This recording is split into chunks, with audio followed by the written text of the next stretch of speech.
Welcome back to TalkNorth.com. Thank you for listening. If you can, please download before you listen. It helps our business.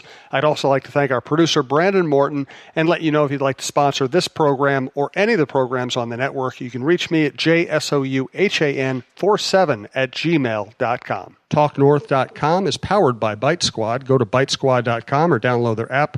Get food to your door in minutes. Use the promo code TalkNorth to get your first delivery free. Talk North gets you your first delivery free. Okay, on this episode of The Fan Show, it is Vikings Week 2 recap night.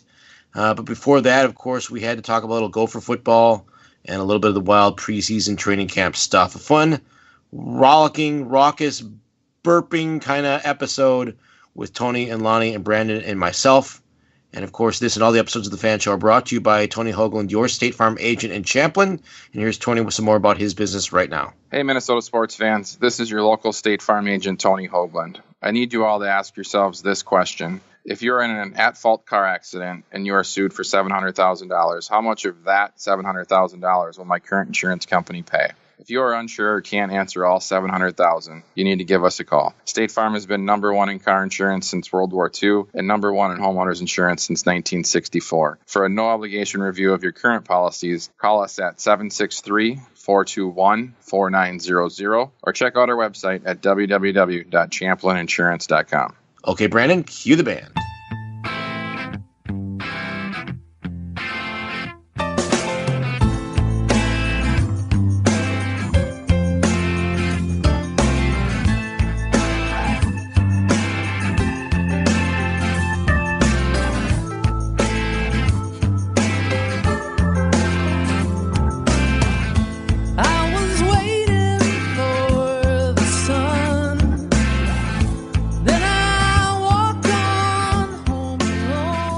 Welcome back to the Minnesota Sports Fans Unfiltered Show. That's the Minnesota Sports FU show, where misery loves company. And boy, do we have some misery to miserate about this week. And yes, I just said miserate, and yes, it's a word, so everybody shut up. Speaking of company, I've got Tony and Lonnie and Brandon.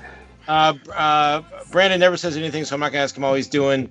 Lonnie, how are you doing? Lonnie, actually, wait, stop. I'm going to go to Tony first because Lonnie's got the intro of all intros tonight.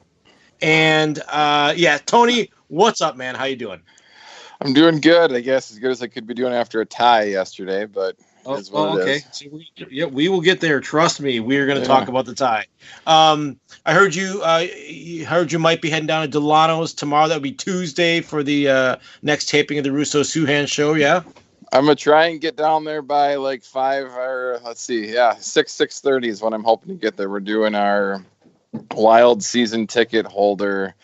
There's four of us that split seats, and we're doing our ticket draft. So nice. Yeah. All right. And then Lonnie Lonnie, tell the people where you were yesterday. I made the trip east to Green Bay. Oh boy. Mm-hmm. Mm-hmm. And were you wearing purple? I was actually wearing a shade of almost a fuchsia shade of purple in the name of the 1975 Fran Tarkenton throwback. Was this just faded with wash and wear or what? No, that's it was one of those Mitchell and Ness throwback jerseys that a buddy of mine has, and that's how they were back then. That's how the shade was in the mid 70s. The lilac people eaters. Okay. Well, we're going to spend plenty of time talking about that, but I suppose we should start by giving you goofballs an opportunity to twist the knife a little bit more or set the hook or whatever you want to do when it comes to Gopher pigskin. And more importantly, maybe what happened to the rest of the Big Ten or at least some of the big dogs in the Big Ten on Saturday. Where you feel? Wait a second, Tony. Were you telling me you got a bet going with Shaver and Taylor? Oh yeah, Shaver and Taylor gave me 5 years for the Gophers to get to a Big Ten title game. It's in the bag. They got to beat Wisconsin once in the next 5 years. Hasn't happened in the previous 19, but it's gonna happen in the next 5. Well, and I'm gonna eat free lunch from Shaver and Taylor and free bowling. Did you say okay? So what's the lunch? I mean, is it like Can they show up? The show that sponsors their show, or the restaurant that sponsors their show, that's where we're gonna have lunch, and yeah. And then they're taking you bowling. And it's a bowling place, so they're taking me bowling. Absolutely, it's a bowling place. It's a bowling. So it's like a sports bar, bowling place, cool games, TVs everywhere. It's going to be spectacular, and I don't have to pay for anything because the Gophers are going to win. They're going to beat Wisconsin sometime in the next 5 years, maybe as soon as next year. Is there any sort of PJ Fleck caveat attached to that bet? Because he very well could be coaching Michigan or Alabama. By that time.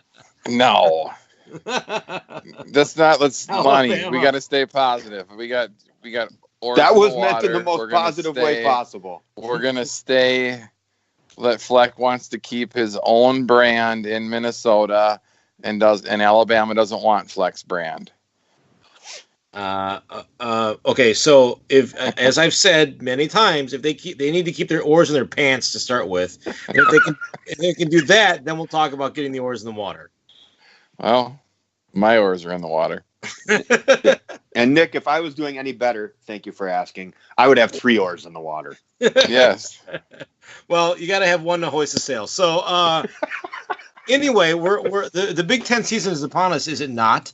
Do they? And they're at next Maryland? week. Yep, at Maryland. Yep. Yeah. And what were you saying about the current state of the Maryland Terrapins franchise? So on Friday, they get this report back that basically the school's board of, I don't know if they call it Board of Regents in Maryland. That's what we call it in Minnesota. But their board is getting their results of their investigation into the coaching staff back on Friday.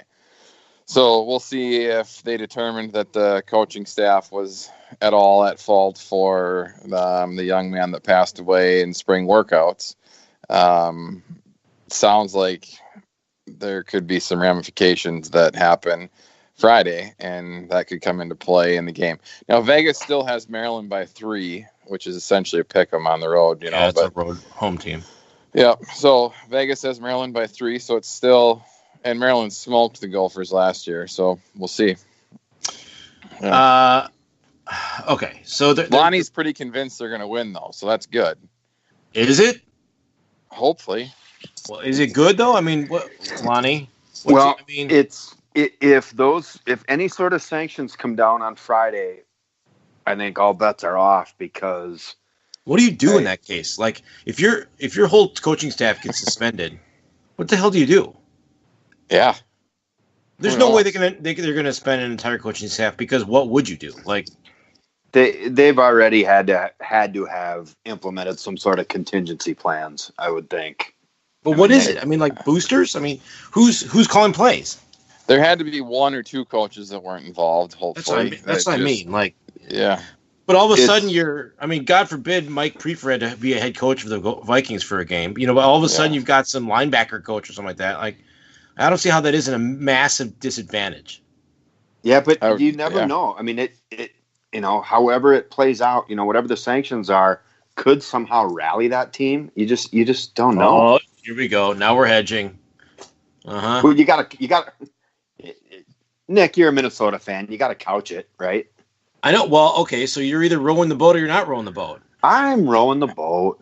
Here's more reason to row the boat. One more reason. October 6th, Iowa, Minnesota.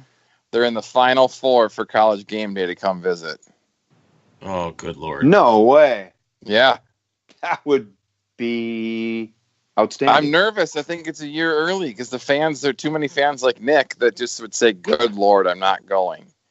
Like, we need everybody on board if game day comes. I got to be honest, though, Tony, I'm not a very good benchmark here, because I wouldn't go if Yahweh were going to be there. On one hand, I think that would be awesome. On the other hand, I'd be bummed out when the camera shows like 7 people holding a sign, or when they show behind Corso and Herb Street and it's all black and yellow and no maroon and gold. Yeah, that would be a huge problem. Yeah, for sure. Yeah. So I'm rowing the boat, but I'm not quite ready to step up to game day. Yeah. I love that show though. God, that is so much fun, and that's why I wish college football would catch on here. I don't think in a city, in a metro setting like this, that's really possible. Yeah. I was telling my wife want to see it.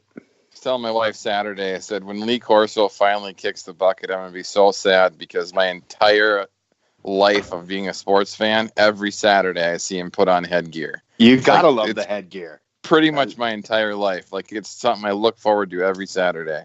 Yeah, that is. I love it. Yeah. Well, look, I'm not saying I don't want the Gophers to ever be good, because I went to way too many games back in the Dome in the really, really lean years with my buddy Pete Mayer, and it suffered through all those to not want them to be good. I'm just saying I'll believe it when I see it. Like, I mean, let's not put the cart, the non-conference cart before the Big Ten horse here. That's fair. That's absolutely fair. And I mean, I'm an eternal optimist, and I'm a big PJ Fleck fan, so I might definitely have maroon and gold colored glasses. So, all right, enough about the damn Gophers. They start winning Big Ten games, then we can talk about rowing stuff. But for now, I'll tell you right now, if they beat Maryland, I will be insufferable until the next game. Yes. So, all right. Before we get to the main topic of the week. Wild Camp has started. They're playing their first preseason game. By the way, when did the NHL start doing split squad games in preseason? What is I mean, I don't know why we started having to call it split squad when it's basically been split squad forever the first few games. I mean, that's just how it works in the NFL. Why are we calling them something like on an NHL app tonight? I was looking at scores early, and it said split squad game for a couple of games. What the hell does that mean? There have always been split squad games early in preseason. Is this like the Grapefruit League, or where? Yeah, like, just a stupid, unnecessary label, but whatever. Anyway, So preseason has started. A couple interesting things that I've seen in early reporting from Russo and the like. First and most importantly to me is that Mikko is not on the first power play unit. At least early, right? At least at this point, he's on the second power play unit with Zach, but not on the first unit. So that's what's interesting to me about that is, didn't Russo say on a podcast recently that Bruce was going to talk to Mikko and say, hey, the defensive game is great, but we do need some offense from you. And if that's true, and then Bruce said, oh, by the way, you're off the first power play. Ooh, I wonder how you reconcile that bad boy. Well, can you change the stripes of a tiger too? Like, I mean, Mikko probably is what he is at this point. No, I mean, that's my point. Like, one of those statements is incongruous. Those statements are incongruous with each other. Like, yeah. So I don't know. I don't really care. I mean, I think Mikko's value is if he gets better, if he shores up the couple of defensive things that crept into his game a little bit last year, like draws and stuff like that. If he shores that up, then that's almost a win at this point for him, for us. Is this Bruce's way, though, of not telling him that he's got to go to the third line and be a third line defensive center? It's giving him his chance to be offensive and stay on the first two lines and not have to be the third line center. I suppose so, but that's the other thing that intrigues me is this Act Greenway Coyle line that on paper and in an idealized form sounds like it could be awesome. And then in reality, at least the first practice, as Russo was reporting, said that they looked really good. So, I mean, if those three players as a line could get it going, and Charlie finally start to play to his potential, and Greenway play as well as it sounds like he can and has been playing, and take the next step, given that he's only a second-year NHL player at this point, that kind of thing. Then I mean, we've seen these kind of kid lines sort of dominate before. Anaheim, as I recall, Colorado had one way back in the day, right? And so that would not be the worst thing in the world. And then if they're producing and drawing some defensive coverage, then that does give some more space to a guy like Mikko, even if he is still going out against the top lines. Yeah, absolutely. And I don't think a third line of Mikko and Parise and whoever they stick with them would be a bad deal for the Wild. No? No, I agree. Sorry, fellas. I got to apologize because I've completely tuned out the last 3 minutes just sitting here moping about why Mikko wasn't set free on July 1. Set free. And then I don't.